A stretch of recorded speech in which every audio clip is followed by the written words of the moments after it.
cooked pastel chicken a la Shipley. Yan. Kanti lang na chicken. Yan. Wait, magigisa na tayo guys. Lagyan natin ng bawang sibuyas, light brown, then lagyan ng chicken. And guys, inigisa na natin. Nilagay na natin ng kaunting paminta, soy sauce, kaunting sugar, and kaunting salt. Olive oil instead of butter or margarine kasi wala tayo. Then add na natin ang pinakuluan na ng chicken, yung sabaw and cube. And guys, according sa napanood natin ng YouTube nito, ay hayaan natin mag-unti yung sabaw niya maging saucy. Okay guys, maya-maya ulit.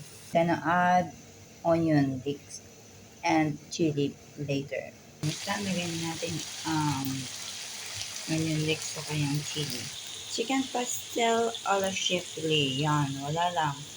First time ko at wala rin akong idea sa lasa. Papalasahin na natin sa jars so that you know kung pasado. Bye guys!